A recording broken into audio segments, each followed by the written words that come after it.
You meet someone. There is chemistry. She seems different this time. You think maybe this is finally it. 3 months in, you are paying for everything again. 6 months in, you realize she never really asks about your day. A year in, you are sitting alone wondering how you ended up here again. Same pattern, different person. You tell yourself you'll do better next time. But next time feels a lot like last time. And the time before that. It is not coincidence. And you are not broken. Your brain is doing exactly what it was designed to do. It is just protecting you from the wrong thing. If you've ever felt like you are stuck in a loop, choosing people who don't choose you back the same way, this isn't about blame. This is about understanding why smart, capable, successful men end up in relationships that feel one-sided. Why you keep ending up with people who need you but don't seem to truly want you. The psychology behind this is more human than you think. Your brain doesn't want you to suffer. Everything it does, even the things that hurt, started as protection. When you were younger, maybe you learned that your worth came from what you could provide. Maybe love in your family looked like sacrifice. Maybe the people who were supposed to care for you only paid attention when you were useful. Your brain took notes. It learned that to be loved, you had to earn it. To be chosen, you had to prove yourself. To matter, you had to be needed. That made sense then. That kept you safe. And now, decades later, that same pattern runs quietly in the background of every relationship you enter. You are not choosing wrong people because you are foolish. You are choosing familiar people because your nervous system recognizes the script. Here is what happens. You meet someone who needs something. Maybe it is financial stability. Maybe it is emotional support. Maybe it is someone to solve their problems, and something in you lights up, not because you want to be used, but because being needed feels like being wanted. Your brain can't always tell the difference. When someone needs you, it activates the same reward centers that light up when someone genuinely cares about you. The feeling is real. The interpretation is off. You are not attracted to people who use you. You are attracted to the feeling of purpose they give you. The feeling of being essential. And that feeling, for many men, is the closest thing they've learned to love. But here is the part nobody tells you. You are not just choosing these people. You are also filtering out the ones who don't need you. Think about it. When you meet someone who is emotionally stable, financially independent, who doesn't have drama you need to fix, how does that feel? For a lot of men in this pattern, it feels boring. It feels flat. There is no rush, no intensity, no sense that you are important to them, because you've been wired to associate love with effort, with struggle, with proving yourself. A relationship that doesn't require constant proof of your value feels like it is missing something. It feels too easy. So you drift toward complexity, toward people who make you work for it. Because that work feels like love, the brain also loves predictability, even painful predictability when you've been in one-sided relationships before. Your nervous system knows that terrain. It knows how to navigate it. It knows what to expect. Meeting someone healthy, someone balanced, someone who wants to give as much as they receive, that is unfamiliar territory. Your brain doesn't trust it. It feels unstable because it is new. So it pulls you back toward what it knows. Back toward the person who needs you more than they value you. Not because you are self-sabotaging, but because your brain prioritizes survival over happiness, and survival to your nervous system means staying in patterns you've already survived. And this is where it gets interesting. Most men in this cycle are incredibly generous, thoughtful, responsible. They're the ones people lean on, the fixers, the providers, and those are genuinely good qualities. The problem isn't that you care too much, it is that you've learned to express care in ways that don't require the other person to care back equally. You give without expecting reciprocity because somewhere along the way, you learned that expecting someone to give back made you selfish, made you demanding, made you too much. So you became someone who gives endlessly and convinces yourself that is just who you are. Noble, self-sufficient, strong. But really, you are just scared that if you stop giving, you'll stop mattering.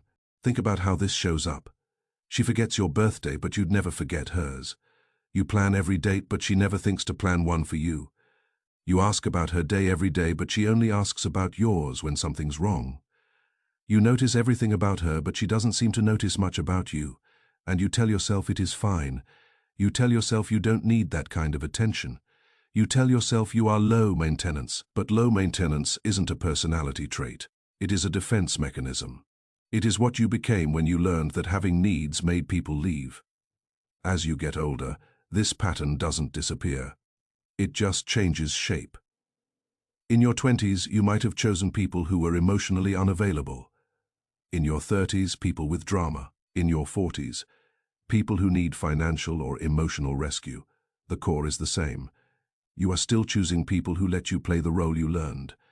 The role of the person who gives and doesn't ask for much back. But now there is more at stake. More years behind you. More awareness that this isn't working. And yet the pull toward the same type of person remains strong, because your nervous system still believes this is how love works. The behavior also regulates your emotions in ways you might not realize. When you are focused on someone else's needs, you don't have to focus on your own. When you are solving her problems, you don't have to sit with the uncomfortable truth that you have needs too. Needs that aren't being met. Needs you've been ignoring for so long you've almost forgotten they exist. Being the helper, the provider, the stable one, it gives you a role, a purpose, an identity. And that identity protects you from the vulnerability of admitting you want someone to show up for you, the same way you show up for them. It is easier to be needed than to need.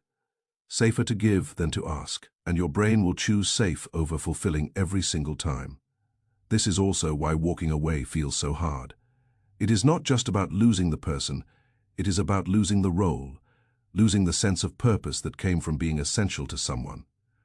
When you leave a one-sided relationship, there is this empty space where all that effort used to go, and that space feels wrong. Your brain wants to fill it immediately, so you find someone new. And the cycle starts again. Not because you don't learn, but because the lesson your brain learned decades ago is still louder than the lesson your life is trying to teach you now. Here is what your nervous system is actually trying to protect you from: intimacy. Real intimacy, the kind where someone sees you, not just what you do for them, where someone chooses you, not because they need you, but because they genuinely want you. That level of being seen feels terrifying when you've spent your whole life believing your value is conditional.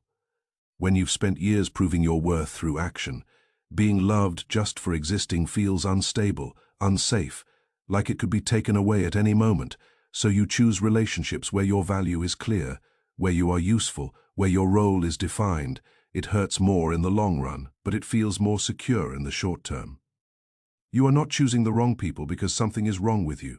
You are choosing familiar people because your brain is doing what it was trained to do. It is trying to give you what you taught it love looks like. One-sided effort, constant proving, being needed instead of wanted. That is not a character flaw, that is conditioning. And conditioning, once you see it, can shift, not by forcing yourself to choose differently, but by noticing the pull when it happens. By recognizing the feeling of being needed and asking yourself if it is the same as being valued. By sitting with the discomfort of being with someone who doesn't need you to rescue them, and realizing that discomfort isn't danger, it is just unfamiliarity. The pattern doesn't make you weak, it makes you human. It makes you someone who learned to survive by being useful, and that worked. It got you through. It kept you connected to people even when those connections cost you. But survival strategies that worked at 20 don't always serve you at 40. They keep you alive, but they don't always let you live. And recognizing that isn't about fixing yourself. It is about understanding that the same brain that protected you then is still trying to protect you now. It is just protecting you from the wrong thing. It is protecting you from the vulnerability of being chosen for who you are, not what you provide. And that is the most human thing in the world. You are not broken. You are not damaged. You are not making bad choices because you don't know better. You are repeating a pattern your nervous system still believes is keeping you safe. And the moment you see that pattern clearly, without judgment, something shifts, not immediately, not all at once, but slowly. You start to notice when you are being pulled towards someone who needs you versus someone who sees you. You start to feel the difference between effort that is reciprocated and effort that is just expected. You start to realize that being low maintenance isn't a virtue. It is a wound. And wounds, once acknowledged, can heal, not because you force them to, but because you finally stop pretending they were never there.